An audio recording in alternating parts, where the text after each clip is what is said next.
नमस्कार, जय हिंद। मैं योगेश कुमार आप सभी का स्वागत करता हूं एक नए सेशन में। और आज हम लोग इंडस वैली सिविलाइजेशन का क्लासेस करने जा रहे हैं। और इसके पहले एक क्लास हो चुकी है, अगर आपने नहीं देखा है तो उसे देख लेंगे तो पूरे क्लास आपकी समझ में आ जाएगी। हमने देख लिया था कि सिंधु घाटी की सभ्यता का जो मूल स्वरूप क्या है, कहाँ से खुदाई हुई, किस प्रकार की चीज़ें आपके सामने आई और किसने पहले बार इस सभ्यता की खोज की या पता लगाया, कहाँ से क्या क्या चीज़ें मिली है, किस ईस्वी में क्या काम हो रहे थे। रखालदास बनर्जी, राय बहादुर दयाराम साहनी, सभी चीज़ें आप लोगों ने देख लिया था। ईस्वी सन के बारे में भी आप लोग जान लिए थे। इनके चरणों को मैंने डिवाइड किया था जिस अनुसार, उसे भी आप लोगों ने देखा था। आपने देखा था सिंधु नदी के किनारे बसा था, तो इसका नामकरण को लेके क्या क्या समस्याएं उत्पन्न हो रही थी, इस बारे में भी चर्चा हो चुका था। कई नाम आए थे, परेशानियां थी। सिंधु घाटी का विस्तार हमने देखा था। हमने देखा था किस प्रकार से ये त्रिभुजाकार है, इसका क्षेत्रफल क्या है, इस बारे में बात कर लिए थे। कौन कौन से क्षेत्र इसमें आ जाते हैं, कितने स्क्वायर किलोमीटर में ये फैला हुआ है, और कहाँ से किसने खुदाई की और कहाँ से किन वस्तुओं का जो है आपको मिला था। आज हम लोग आगे बढ़ेंगे और आगे बढ़ते हुए देखेंगे सिंधु घाटी सभ्यता की नगर नियोजन को, और नगर नियोजन में आपकी आगे बढ़ेगी क्लासेस। यहाँ से आपकी जो ये सेकंड क्लास है, और इस सेकंड क्लास में आप लोगों को 100% नगर नियोजन और वहाँ की आर्थिक, सामाजिक और राजनीतिक जीवन के बारे में हम लोग चर्चा कर लेंगे। देखेंगे कि क्या क्या चीज़ें और हुई थी, किस प्रकार से नगर नियोजन में किन चीज़ों का प्रयोग हुआ था, इस बारे में भी हम लोग यहाँ पर चर्चा करेंगे। तो सबसे पहले चलते हैं नगर नियोजन पर, क्योंकि कहा जाता है इंडस वैली सिविलाइजेशन की, यानी कि सिंधु घाटी सभ्यता की सबसे बड़ी विशेषता, यानी कि अगर सभी विशेषताओं को ध्यान दिया जाए तो उसमें से सबसे बड़ी विशेषता अगर कोई चीज़ थी तो इसकी नगर नियोजन माना जाता है।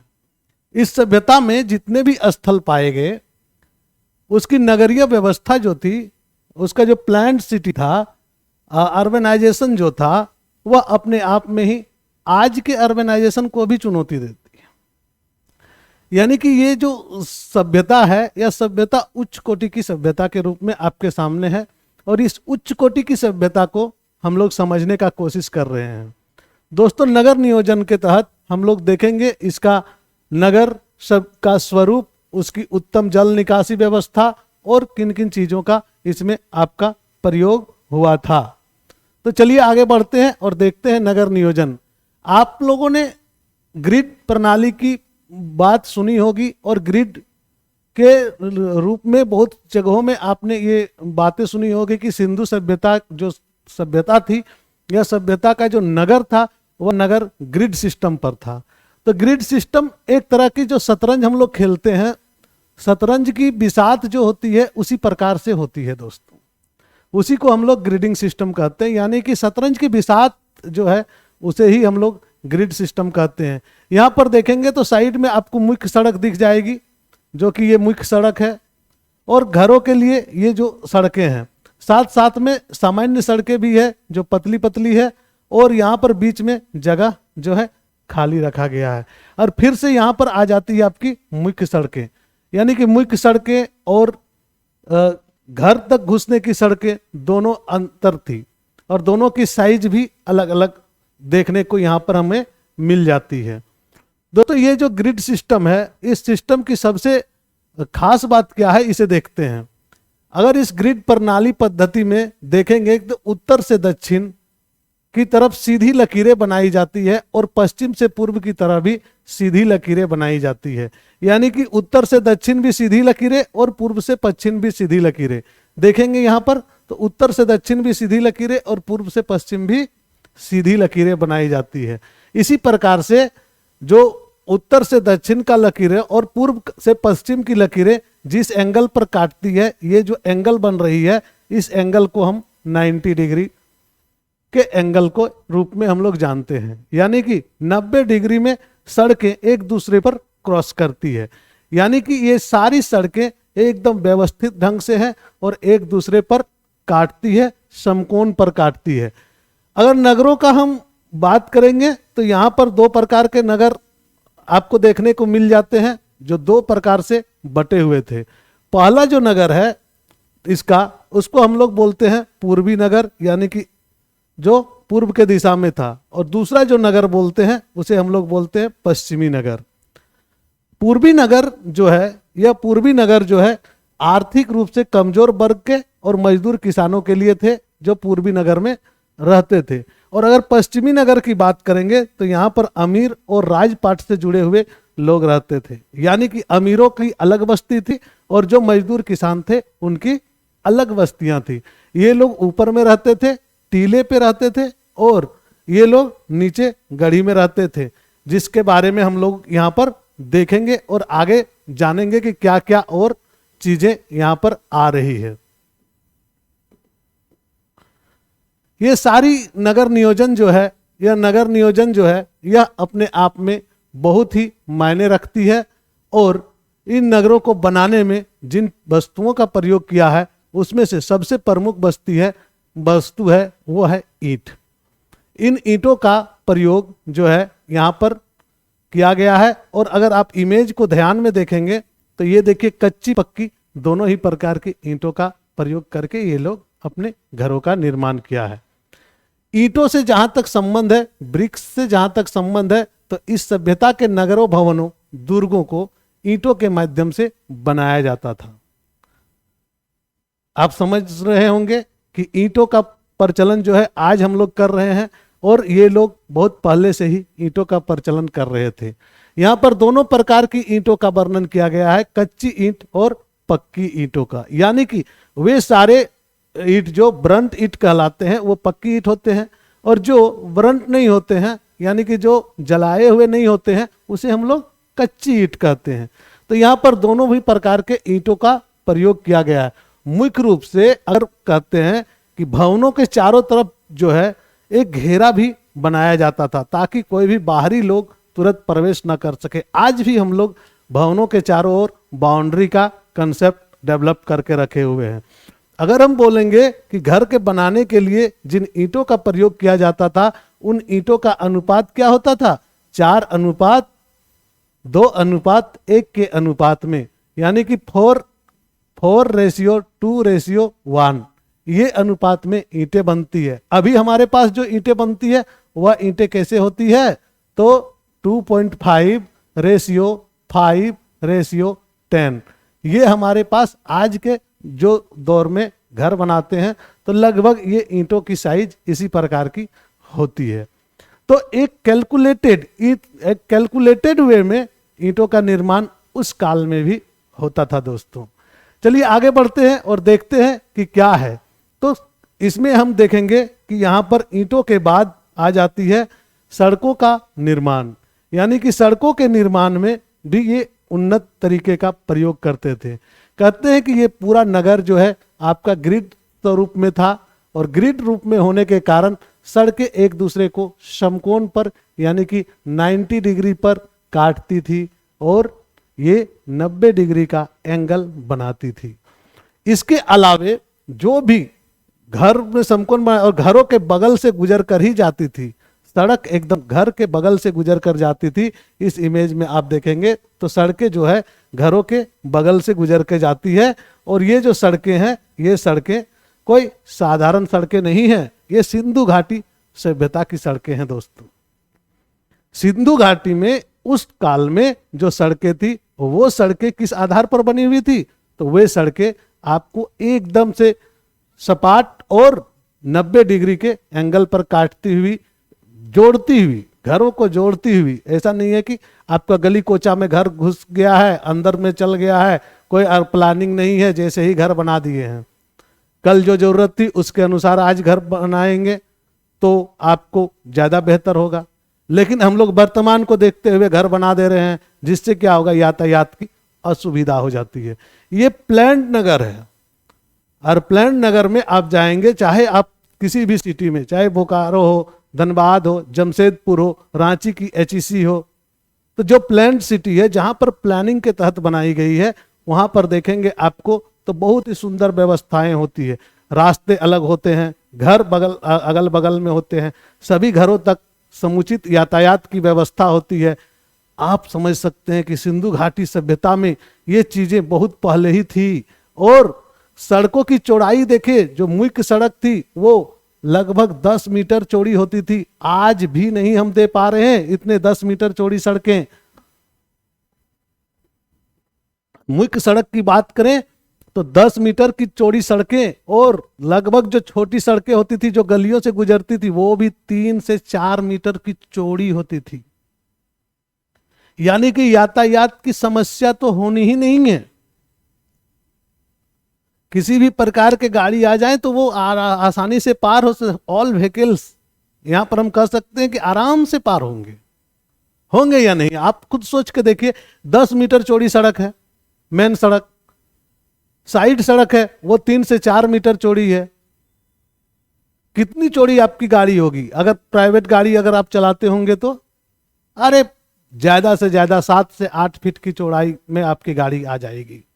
बड़ी सी बड़ी गाड़ियां, चाहे वो स्कॉर्पियो हो, बोलेनो हो, चाहे कोई भी गाड़ी हो, तो ये किस प्रकार से आ जा रही है? 4 से 5 मीटर में आसानी से रह जाएगी। पार्किंग तो यहां पर जैसे तैसे कर दिया जाता है आदमी लोग, तो क्या कीजिएगा, उसमें तो समस्या आती है। खैर उस पर हम लोग चर्चा बाद में कर लेंगे जब परिवहन पढ़ेंगे तब झारखंड की। इसकी मुख्य विशेषता में एक और विशेषता जो आ जाती है वह जल निकासी। आज देखते हैं, आज के अगर वर्तमान परिदृश्य में भी देखेंगे तो कई बड़े बड़े शहरों में जल जमाव का खतरा बना हुआ रहता है। थोड़ा सा बारिश होती नहीं है कि ड्रेनेज सिस्टम जो है वो चौपट, घरों में पानी घुसना प्रारंभ। लोग नगर निगम को दोष देते हैं कि नगर निगम सफाई नहीं कर रही है, रांची नगर निगम के गलती के तहत दोनों एक दूसरे को दोषारोपण करते हैं, लेकिन कोई भी इस समस्या का समाधान नहीं कर पाते। उस समय देखिए, अगर सिंधु सभ्यता के समय देखिए, ये ड्रेनेज सिस्टम थी, और इतनी बढ़िया ड्रेनेज सिस्टम जो है इस सभ्यता में थी। और कहा जाता है कि ऐसी ही ड्रेनेज सिस्टम कहां थी? तो मेसोपोटामिया की सभ्यता में भी देखने को मिलती है। लेकिन जो ड्रेनेज सिस्टम सिंधु घाटी की सभ्यता में थी उससे बहुत ही कमजोर थी मेसोपोटामिया की सभ्यता में। यानी कि उन्नत ड्रेनेज सिस्टम जो थी वह भारत में थी। यहां पर क्या थी? इसमें घरों की निकासी के लिए नालियां बनाई गई थी। घरों से जो पानी निकले, यह छोटी छोटी नालियां जो मुख्य सड़क की नालियों से मिलती थी, और इन नालियों के बीच में हौज बनाए हुए होते थे। और इन नालियों में आया हुआ कचरा कहाँ जमा होता था? इन हौजों में जमा होता था, और बाकी पानी जो है नालियों की मदद से बाहर निकल जाते थे समुद्र की ओर। कितना जबरदस्त प्लान था। पहले तो नालियां बना दी, मोटी नाली, उसके बाद घर से जो आया उसका पतली नाली, और पतली नाली के बीच में यहां पर एक हौज का निर्माण कर दिया। फिर यहां से नालियां आएगी, अब यहां से कई नालियां जुड़ रही है पतली पतली सी, तो यहां पर कचरे जैसे ही स्टोर होने लगे। तो क्या होगा? पानी निकलते जाएगा, कचरा वहीं पर स्टोर हो जाएगा, और जब कचरा स्टोर हो जाएगा बहुत ज्यादा तो उस कचरे को आराम से निकाल के सफाई कर दी जाएगी।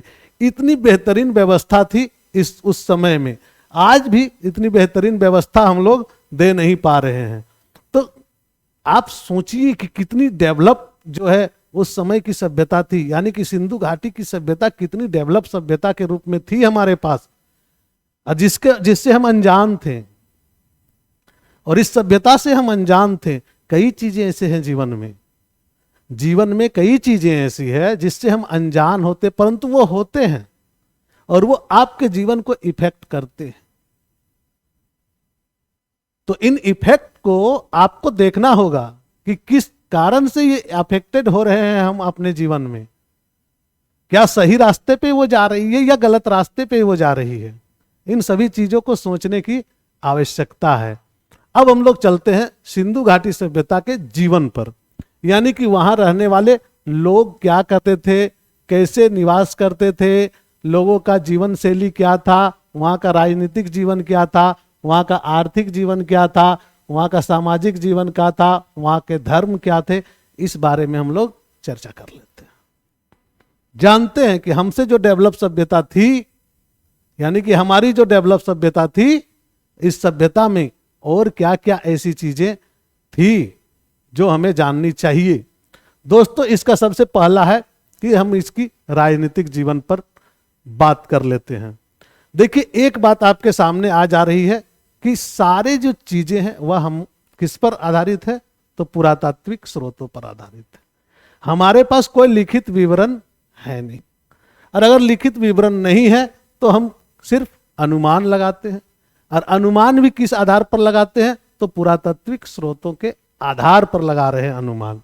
और कहा जाता है कि सिर्फ पुरातात्विक स्रोतों के अनुसार यह अनुमान लगाया जा रहा है कि इस जहां पर उस समय वहां की व्यवस्था जो थी वह राजतंत्रात्मक थी, यानी कि मोनर्कियल थी, यानी कि राजा का शासन हुआ करता था और राजतंत्रात्मक व्यवस्था थी।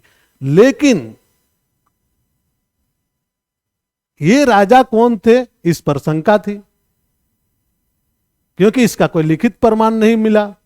तब इतिहासकारों ने कहा कि नहीं, राजतंत्रात्मक व्यवस्था कैसे मान लिया जाए, तो उन्होंने कहा नहीं, लोकतंत्र ही होगा, क्योंकि ये ऑलरेडी डेवलप सिटी थी, इतने अच्छे प्रकार से जी रहे थे, तो क्या लोकतंत्र की कल्पना नहीं की जा सकती है? तो कहा नहीं, जनतंत्रात्मक भी हो सकती है, यानी कि राजतंत्रात्मक थी या जनतंत्रात्मक थी, इस पर थोड़ा सा कंफ्यूजन है। इसके स्थलों से पुरोहित की मूर्ति मिली है, जिससे यह अनुमान लगाया जा रहा है कि संभवतः उस समय की जो व्यवस्था थी वो पुरोहितों के द्वारा संचालित रही होगी, यानी कि पुरोहितों द्वारा संचालित व्यवस्था रही होगी। या तो यहां पर क्या था, व्यापारी वर्ग, या तो यहां पर नगर प्रशासन के द्वारा संचालन होता होगा। ये सारी बातें क्या है, अनुमान पर आधारित है। ये सारी बातें जो है हमारे एक अनुमान पर आधारित है कि इस प्रकार की व्यवस्था रही होगी। कहीं पर भी हम इसके 100% श्योर नहीं कर सकते हैं, लेकिन अगर पिग्गट महोदय की एक बात को हम ध्यान देंगे तो यहां पर कहा गया है पिग्गट ने कि हड़प्पा और मोहनजोदड़ो को जुड़वा राजधानी क्या है, यानी कि ट्विन कैपिटल कहा है। और ट्विन कैपिटल थे तो जरूर किसी न किसी के रूप में शासक रहा होगा, यानी कि शासन किसी का तो रहा होगा, भलो वो राजतंत्रात्मक हो या जनतंत्रात्मक हो, इसमें भलो दुविधा हो। लेकिन अगर दोनों ही अगर जुड़वा राजधानी था, अगर ट्विन कैपिटल थी, तो वहां पर राजा रहा होगा।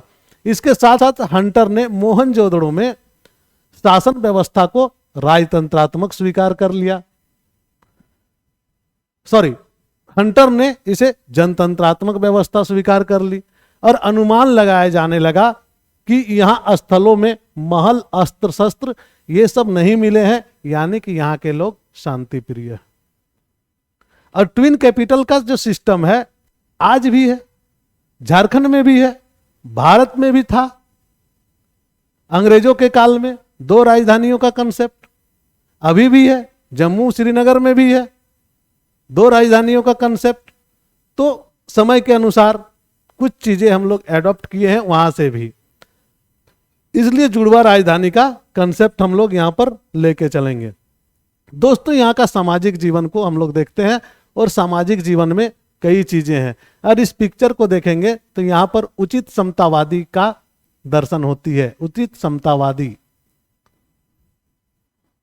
सभी लोग आपस में मिलजुल के काम कर रहे हैं और सभी लोग एक साथ जीवन यापन कर रहे हैं, यानी कि सभी को समान मान सम्मान, न जाति व्यवस्था न वर्ण व्यवस्था, न किसी के काम से किसी को कोई हानि, न किसी के काम से किसी को कोई दिक्कत।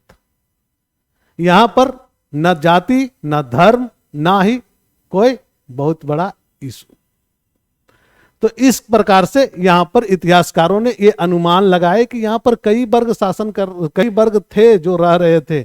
इसमें सबसे बड़ा वर्ग पुरोहित का था, फिर व्यापारी का था, फिर श्रमिक का था, और फिर शिल्पी का था। यहाँ के लोग चूंकि शांति प्रिय थे, इसलिए आपस में लड़ाई झगड़ा नहीं करते थे। इनके स्थलों से मछलियों के कांटे मिले हैं, मांस के अवशेष भी प्राप्त हुए हैं। तो अनुमान लगाया जा सकता है इससे कि लोग शाकाहारी भी हो सकते हैं और मांसाहारी भी हो सकते हैं, यानी कि शाकाहारी और मांसाहारी दोनों ही हो सकते हैं।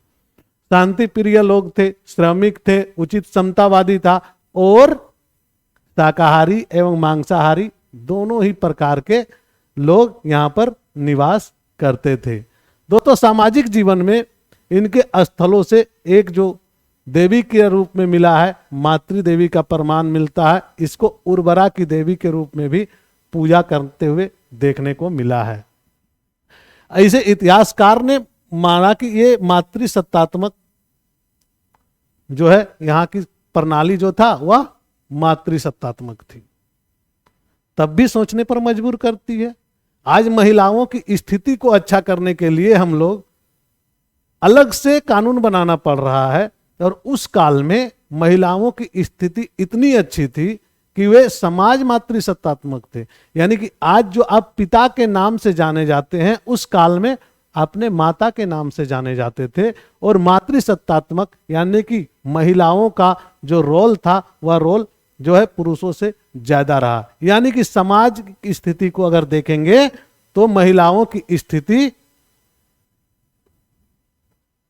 पुरुषों के तुलना में यहां पर अच्छी थी। निर्माता का परिवार से पद से होता है, और इसके साथ समाज की सबसे छोटी इकाई के रूप में किसे जाना जाएगा, तो परिवार को ही समाज की सबसे छोटी इकाई के रूप में जाना जाएगा। इस सभ्यता के पश्चात आई सभ्यता जिसे हम लोग कहते हैं वैदिक सभ्यता, वहां पर वर्ण व्यवस्था की आपको परिकल्पना मिल जाएगी। लेकिन यहां पर वर्ण व्यवस्था की कोई परिकल्पना नहीं थी, और यहां पर ब्राह्मण, क्षत्रिय, वैश्य, शूद्र ये सब चीजें बिल्कुल नहीं थी। ये जो वर्णाश्रम सिस्टम था जो बाद में आई, वैदिक काल में आई, वह इस काल में नहीं थी। सामाजिक जीवन में अगर यहां पर कहेंगे कि ये लोग मनोरंजन के लिए किस चीज का प्रयोग करते थे, तो ये लोग मनोरंजन में अपने ही आपस में खेल करवाते थे और उसी से मनोरंजन होता। मल्टीप्लेक्स वाला कम जो है सिस्टम यहाँ पर नहीं था। यानी कि आज जैसे मल्टीप्लेक्स में जाके मूवी देखते हैं तो वो वाली सिस्टम उतना नहीं था, या था भी तो नहीं मिला होगा, मशीनें नहीं मिली, वो भी हो सकता है। क्योंकि बड़े बड़े महल मिले हैं तो हो सकता है उन बड़े बड़े महलों में कुछ रंगारंग कार्यक्रम होते होंगे, जैसे टाउन हॉल टाइप का जो जगह है, बड़े बड़े ऑडिटोरियम, जेएससीए स्टेडियम टाइप का, तो उस टाइप का स्टेडियम मिला है, बड़े बड़े स्थल मिले हैं, अन्नागार मिले हैं, गोदाम मिले हैं। तो यहाँ पर कहते हैं कि इस प्रकार मल्टीप्लेक्स वाला जो कंसेप्ट है वो तो नहीं था, लेकिन लोग फिर भी मनोरंजन के लिए शिकार करते थे, हंटिंग, डांसिंग, पांसों का खेल जो वाला पांसे का खेल शकुनी और दुर्योधन और युधिष्ठिर के बीच में हुआ था, उस प्रकार का खेल, पशुओं की लड़ाई, पशुओं को आपस में लड़ाया जाता था और उससे इंजॉय किया जाता था। दो पशुओं की लड़ाई हो रही, जैसे आज भी होता ना मुर्गी मुर्गा का लड़ाई, मुर्गा लड़ाई, उसी तरह से कई देशों में सांड की लड़ाई होती है, बुल फाइटिंग जिसको बोलते हैं। इस प्रकार की पशुओं की लड़ाई भी इंटरेस्ट का एक साधन हुआ करता था, मनोरंजन का साधन हुआ। पर इस सभ्यता में लोग कुबड़ वाले सांड का पशुपालन करना पसंद करते थे। यह सबसे प्रिय पशु भी माना जाता था। कौन? कुबड़ वाला सांड, जिसको आज हम लोग नंदी महाराज के रूप में पूजते हैं, वही कुबड़ वाला सांड की बात यहाँ पर भी की गई है। इसके साथ में गाय घोड़े से लोग यहाँ पर परिचित थे, और इसके अलावा एक सींग वाले गेंडे का भी चित्रण यहाँ पर देखने को आपको मिल जाएगा। परंतु यहाँ पर काल्पनिक पशु के रूप में इसे देखा जाता है, क्योंकि बहुत ज्यादा जगहों में इस प्रकार की चीजें नहीं मिली है, और सुरकोतडा के अलावे घोड़े का जो अवशेष है वो भी कहीं नहीं मिला है। फिर भी जहां एक भी स्थल से अगर मिला है तो हम मान सकते हैं कि इसकी जानकारी रही होगी। यहां पर कहेंगे कि यहां पर से पशुपालन का प्रयोग यात्रा, कृषि में सहायता और दूध के लिए जो है पशुपालन भी किया जाता था, और यही सारी चीजें यहां पर कंसेप्चुअल है। अगर हम आर्थिक जीवन की बात करें तो आर्थिक जीवन में व्यापार यहाँ का बहुत ही उन्नत था, और गोदीबाड़ा मिला है, यानी कि जल थल से व्यापार होते थे। और व्यापार के दृष्टिकोण से अगर कहेंगे तो इस सभ्यता के लोगों का अपने क्षेत्रों के साथ साथ बाहर के देशों से भी व्यापार होता था। मध्य एशिया, पश्चिम एशिया, अफगानिस्तान, ईरान, मेसोपोटामिया, मिस्र, इन सभी देशों के साथ व्यापार होता था। दोस्तों यहाँ पर क्लियर नहीं है कि उस समय व्यापार का संचालन किस प्रकार से था, इसलिए इसे हम लोग वार्टर सिस्टम के रूप में भी जान सकते हैं, यानी कि वस्तु विनिमय पद्धति के आधार पर व्यापार होता होगा। किस पद्धति के आधार पर? तो वस्तु विनिमय पद्धति के आधार पर। वस्तु विनिमय पद्धति कहने का मतलब है कि आप अपना सामान मुझे दीजिए, उसके बदले आप दूसरा सामान लीजिए। इसका कोई मूल्य निर्धारण नहीं किया जा सकता है। और कई स्थानों से जो सामान मिले हैं, उन सामानों के आधार पर हम लोग जो आयात करते थे, ये लोग, उन आयातों का एक लिस्ट हमारे पास है और उस लिस्ट के बारे में थोड़ा सा जान लेंगे। कहाँ से क्या आयात करते थे? आयातित वस्तुएं और निर्यातित वस्तुएं। कहाँ से आयात करते थे? चांदी यहाँ नहीं मिलता था, इसलिए ये लोग ईरान और अफगानिस्तान से इसे मंगाते थे। बदले में क्या देते थे? सूती वस्त्र, क्योंकि कपास की खोज हम लोगों ने कर ली थी इस समय। टीन जो है यह अफगानिस्तान से आयात होता था और बदले में क्या देते थे? हाथी का दांत का निर्यात होता था। तांबा खेतड़ी राजस्थान से आयात होता था और इसमें इमारती लकड़ों का निर्माण जो है निर्यात होता था। लाजवर्द मेसोपोटामिया से आयात किया जाता था और कई तरह के धातु और अनाजों का निर्यात होता था। यानी कि आयात और निर्यात का एक संतुलन यहाँ पर देखने को आपको मिल जाएंगे सिंधु घाटी की सभ्यता में।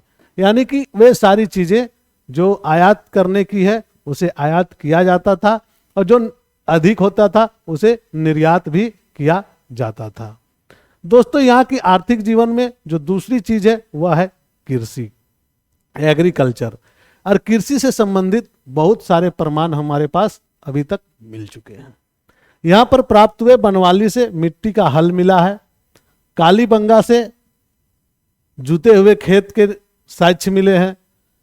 तो हम कह सकते हैं कि यहाँ पर लोग कृषि से परिचित थे और जुताई, बुआई, सिंचाई आदि से ये लोग परिचित रहे होंगे।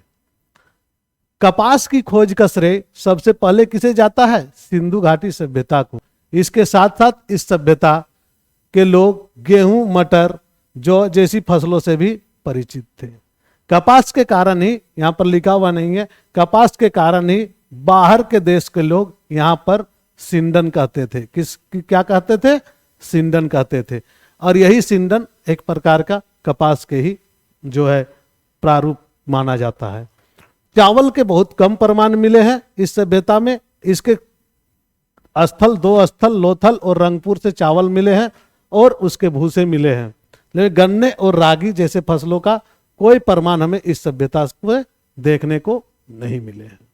गन्ना रागी की अगर बात करेंगे, जिसे हम लोग श्री अन्न अभी कहते हैं मोदी जी के द्वारा, रागी, मोटे अनाज जिसको बोल सकते हैं, तो उन सभी का यहाँ पर कोई प्रचलन नहीं रहा है। अगर हम यहाँ के उद्योगों की बात करेंगे तो मनके बनाने की फैक्ट्रियाँ, मुद्रा निर्माण, टेराकोटा निर्माण की फैक्ट्रियाँ, सेल खड़ी से कई चीज़ें निर्माण की जाती थी। लेकिन सबसे बड़ा चीज़ है कि जिसका व्यापार होता था वे थे सूती वस्त्रों का। यानी कि सूती वस्त्र बनाना ये लोग जानते थे, खिलौना बनाना ये लोग जानते थे, बर्तनों का निर्माण करना ये लोग जानते थे, शिल्प कला में ये लोग माहिर थे और इन सभी का आर्थिक जीवन पर उनका बड़ा ही रूप रहा है और प्रभाव भी रहा है। दोस्तों इस जगह में अगर हम आर्थिक जीवन के साथ साथ में आगे बढ़े तो धार्मिक जीवन देखने को मिलती है। जब अर्थ काम का सब हो जाता है तब हम लोग धर्म की ओर मुड़ते हैं। पेट भरा हुआ होना चाहिए, आर्थिक आज़ादी होनी चाहिए, तो हम लोग धर्म की ओर रुख करने लगते हैं। तो रिलीजियस जीवन में, यहाँ पर रिलीजियस लाइफ में अगर कहें तो सिंधु घाटी सभ्यता में धर्म का प्रमाण देखने को मिलता है, लेकिन वर्तमान धर्म की जैसा प्रमाण नहीं मिलते हैं। मंदिर, मस्जिद, गुरुद्वारा वाला कंसेप्ट नहीं मिलता है, क्योंकि जाति आधारित व्यवस्था यहाँ पर थी नहीं और कोई भी राजनीतिक दल के लोग इस प्रकार की जो अभी कंसेप्ट चल रही है, इस प्रकार के कंसेप्ट से आपस में लड़ा नहीं सकते थे। यानी कि लौकिक सभ्यता की बात की जाती है, धर्म का आस्था रखी जाती है, लेकिन उसका साथ में अंधविश्वास पर यहाँ पर उस प्रकार का कि मूर्ति पूजा करनी ही होगी, या रामायण पढ़ना होगा, महाभारत पढ़ना होगा, या धर्म के कर्मकांड करने होंगे, इस प्रकार के कोई प्रमाण हमें नहीं मिले हैं। यहाँ पर कहता है कि लौकिक सभ्यता थी, यानी कि ये सभ्यता खुद में ही अपने आप में लौकिक थी, और यहाँ चीजें देखी जाए तो उस पर विश्वास करना भी हो सकता है कि मूर्ति पूजन होता था, कहीं हाँ भी हो सकता है, नहीं भी हो सकता है, तो क्लियर नहीं कर सकते हैं। इस सभ्यता में मंदिरों का कोई प्रमाण हमें देखने को नहीं मिला है। मातृ देवी की मूर्ति जो है मोहनजोदड़ो में मिली है। इसे उर्वरता की देवी के रूप में पूजा जाता था, और इस एक पृथ्वी देवी के रूप में भी मिला है, जिसका पेट से एक उगता हुआ पौधा दिखाया गया था। और यह पौधा कहाँ से मिला है, तो हड़प्पा से यह पौधा मिला है, जिसमें स्त्री के गर्भ से एक पौधे को निकलते हुए दिखाया गया है। दोस्तों, सिंधु घाटी की सभ्यता एक उन्नत सभ्यता रही है, और यहाँ का धार्मिक जीवन बड़ा ही शालीन और शांत धार्मिक जीवन था। यहाँ किसी प्रकार के धार्मिक जीवन में किसी प्रकार के भेदभाव नहीं, जाति पाति नहीं, उच्च नीच नहीं, ये सारी चीजें नहीं। हड़प्पा की मुहरे में जो प्राप्त हुई, जिसमें 3 मुख वाले देवता का चित्रण किया गया है, जिसे माना जाता है पशुपति। पशुपति कहने का मतलब है हमारा अभी वर्तमान अर्ध शिव का रूप में इसे जाना जाता है। और पशुपति कहा गया है इसलिए, कहते हैं कि इसी के नियंत्रण में सारे पशु होते थे, इसलिए इनका नाम पशुपति होता था। इस सभ्यता के प्रमुख देवता के रूप में जो है पशुपति को ही माना जाता है। इसके साथ साथ में लिंग और योनि की पूजा होती थी, नाग की पूजा की कंसेप्ट थी, पशु पूजन की कंसेप्ट थी, वृक्ष पूजन की, और स्वास्तिक चिन्ह की भी कंसेप्ट यहाँ पर मिला है। स्वास्तिक चिन्ह का प्रमाण इसी सभ्यता से मिल जाता है। स्वास्तिक चिन्ह जो हिंदू धर्म में माना जाता है, ओम और स्वास्तिक, उसके चिन्ह भी इसी मिल जाते हैं। और अगर आप आज के परिदृश्य में अगर देखेंगे तो लिंग योनि की पूजा आज भी हम लोग करते हैं, चाहे शिवलिंग हो या फिर योनि की पूजा जैसे होती है आपका बहुत सारे मंदिरों में। नाग की पूजा आज भी हम लोग करते हैं, पशु पूजन भी करते हैं, आदिवासियों में तो और ज्यादा प्रचलन है इन सभी चीजों का। स्वास्तिक चिन्ह भी है, प्रकृति का पूजा, यानी कि कुल मिला के वे चीजें जो चीजें दिखती थी उन पर इन लोगों का विश्वास था, न कि किसी प्रकार का अंधविश्वास। लोथल और कालीबंगा के स्थलों में अग्नि कुंड मिले हैं, इसे हवन कुंड भी कहते हैं। यानी कि हवन यज्ञ का जानकारी इन्हें थी, लेकिन ये करते थे या नहीं करते थे यह क्लियर से पता नहीं है। तो ये सारी चीजें आप लोगों के सामने आ जाती है। आपको आज का क्लास कैसा लगा कमेंट के माध्यम से कहेंगे, और झारखंड की क्लासेस आप लोगों को स्टार्ट हो जाएगी जल्द ही, और झारखंड की क्लासेस हम लोग करेंगे लाइव मोड में, यानी कि लाइव होगी आपकी झारखंड की क्लासेस। और टाइमिंग निश्चित कर रहे हैं, जैसे ही टाइमिंग आपकी हो जाएगी हम लोग उस पर शुरू हो जाएंगे। जेएसएससी की वैकेंसी जल्द आने वाली है, साथ में जेपीएससी की भी वैकेंसी आ जाएगी। और ये सारे कोर्स जो जीएस के कोर्स हैं अभी जो आपके चल रहे हैं, ये सारे कोर्स सभी परीक्षाओं में, सभी प्रतियोगी परीक्षाओं में आपके काम आएंगे, सभी प्रतियोगी परीक्षाओं में आपके काम आएंगे। और ये जो परीक्षाएं हैं इस पर जीएस के पेपर के रूप में इतिहास का जो पेपर होता है वो बड़ा ही अंकदायी पेपर होता है, इसलिए सबसे पहले इतिहास को कर लेंगे। साथ साथ में 2-3 क्लासेस चल रही है, करंट के जो इशू होते हैं उसे हम साथ ही साथ में आप लोगों के सामने शेयर कर रहा हूं। और जो स्टेट की क्लासेस होंगी, अभी झारखंड में वैकेंसी आ रही थी, झारखंड की क्लासेस होंगी, और झारखंड की क्लासेस आपको लाइव वे में मिलने लगेंगी। जल्द से जल्द आप लोग अगर नए हैं इस चैनल पर तो सब्सक्राइब कर लीजिए, और लाइक को दबा दीजिए, नोटिफिकेशन में ऑल को दबा दीजिए, ताकि आपको जैसे ही मैं लाइव आऊं तो आपको सूचनाएं मिल जाए। धन्यवाद। जय हिंद, जय भारत। आपकी जीत हमारा प्रयास। धन्यवाद।